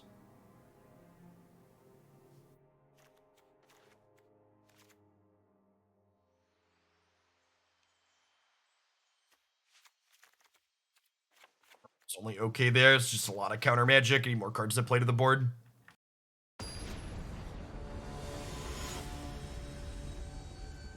All right. This will be our last game with this one. And we'll mosey on along to another standard deck. We've got green-black Turbogeist as a viewer submission we're going to take a crack at.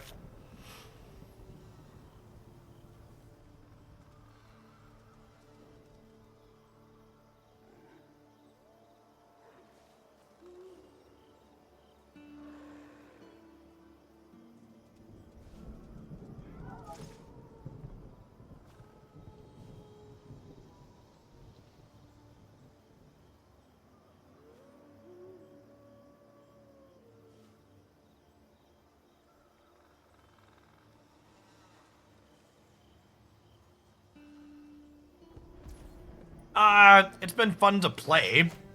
It seems competitive against the more green mid-rangey decks. I'm not sure the green aggro matchup felt hard, but the green aggro deck is also pretty bad against decks like what this opponent is playing, so there's a chance that that just gets pushed out of the format.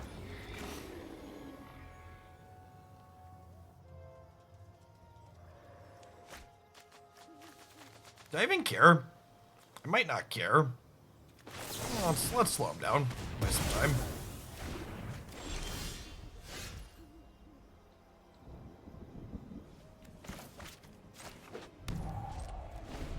Thanks for the over 4 years as in Toth. Welcome back.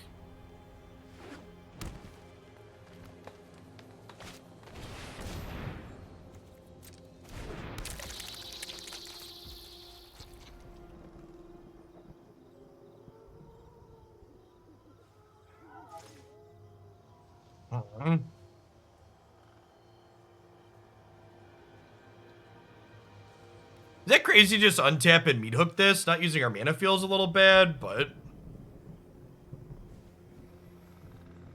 yeah, I could just ignore it for a little while, too. I think I've been ignoring it.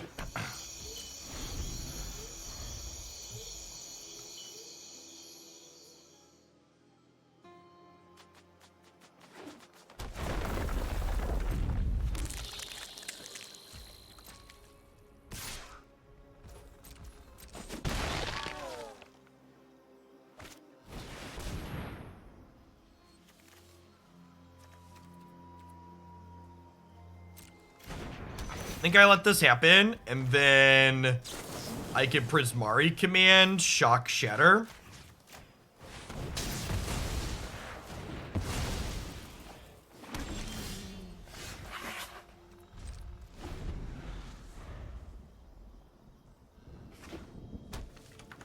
This could be a game where it's right to just play Valki out as a 2-1. It would give me some information, and then it would trade with the cat. Yeah, I think I made a mistake and should have played Valki last turn.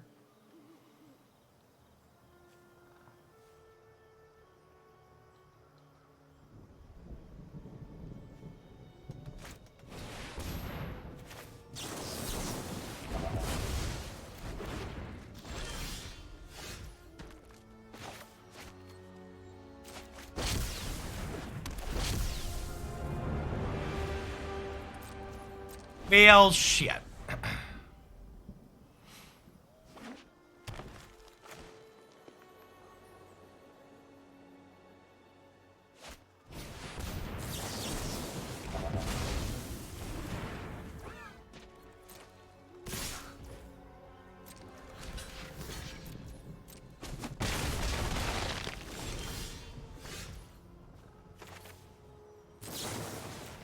Try and draw land here.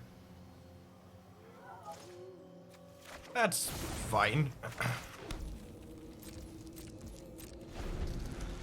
So we get to power word kill the Ren token and then shatter the Ren next turn.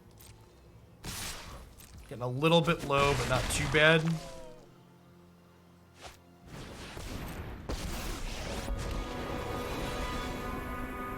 will protect Insight. The entire forest is in army.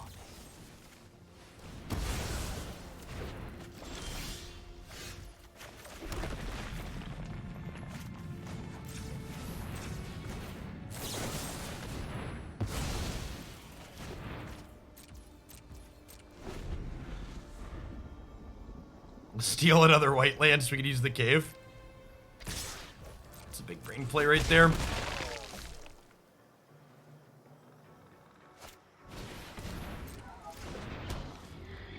We are preparing for quite the massacre, fam.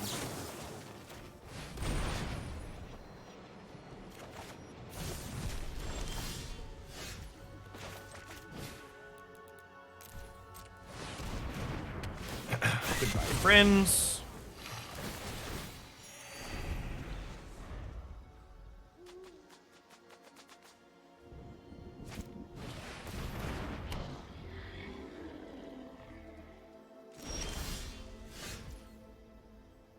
I think I just Liliana downtick here.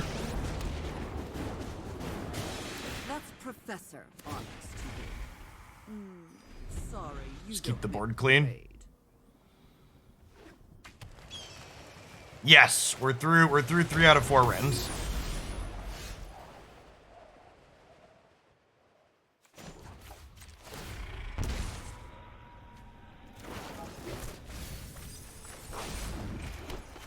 Let's go digging.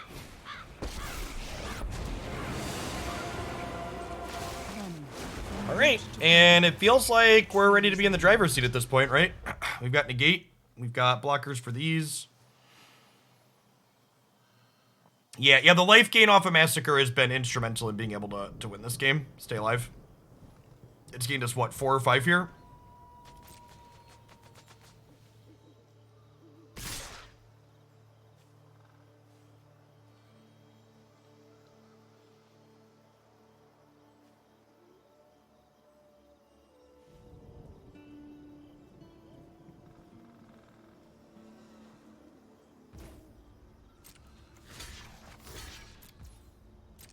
I just let her die. Not that we actually can't save her. Don't need Derp. my help. I could have siphoned Insighted there before she died to drain 2.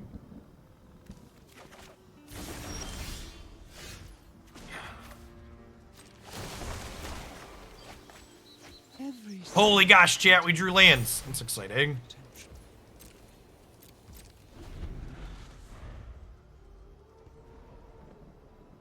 No, these are their white lands.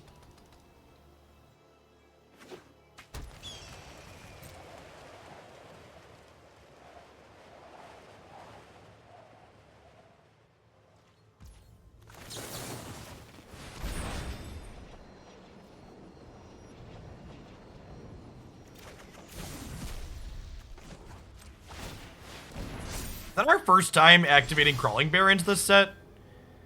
That card's probably not very good here. Honestly, I think I'm just getting another Tree Folk. The will of the woods is made manifest. Yeah, the Siphon Insight has made it so it does not feel like we're threat light. This was a build-around submission for Grixis control.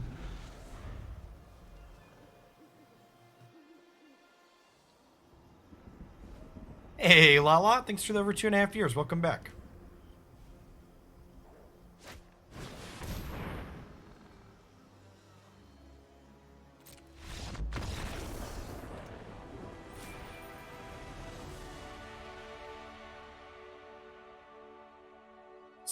This seemed relatively reasonable.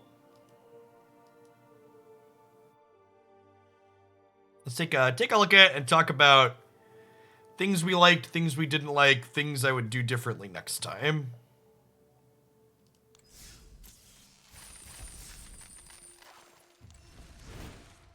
Okay, so saw it coming. The efficiency on Negate and Stroke, especially when you are on the draw, feels really important. Being able to have your 2-mana counterspell counter their turn 3 Chariot feels like something you need to be doing in this format. So I think I would just get rid of the Saw Comings, and I think I'd probably just play one more of each of these in the main deck. The Crawling Barrens we didn't activate at all throughout the course of that entire set. I think I'd just get rid of them. I didn't feel like we were lacking for win conditions thanks to Siphon Insight in addition to these. So I think I'd cut these, but I'd still play them as lands. So I think I would go up a Shatterskull Smashing, and I think I'd play one Field of Ruin. There's enough creature lands in this format that I think having that on occasion is going to be good. I don't think I'd add more basics to the deck. Like, obviously, this Field of Ruin can't be color fixing without mountains or swamps, but I don't really want to play mountains or swamps.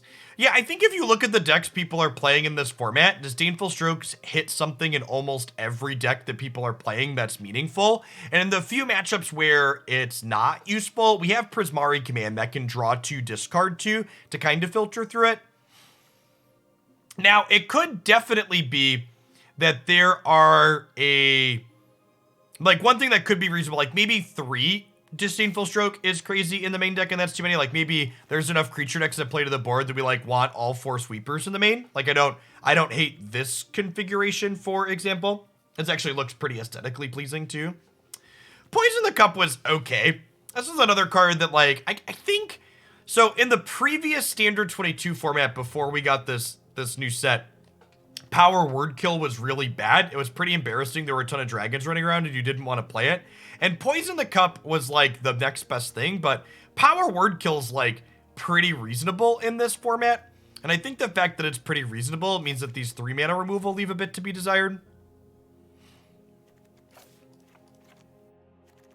Like maybe we put an extra Soul Shatter in, or like a Baleful Mastery or 2. Could be okay. Bloodchief's Thirst as cheap removal could also be okay. I do like that this kills the Tree Folk for 1 mana. Has a lot of value. So maybe something like that. Well, we have Soul Shatter, and we have Bloodchiefs now, and we have Flunk. And you have Disdainful Stroke to deal with Goldspan as well. So, like, we're not just cold the Goldspan. And then this change, honestly, talking about Goldspan, because Dragons is a deck that's played in the format, if I'm adjusting my main deck removal suite like this, you'll see I shifted some cards in from the sideboard. It would make sense, I think, to have some extra answers in the sideboard to Goldspan. So, like, Soul Shatter is the best Goldspan answer in the format, right? So putting another Soul Shatter in the board seems fine. And then as for the last couple of board cards, I don't know. Dealer's choice. Look at some of your ins and outs on your matchups and what you want to do. But I think this main deck looks pretty reasonable.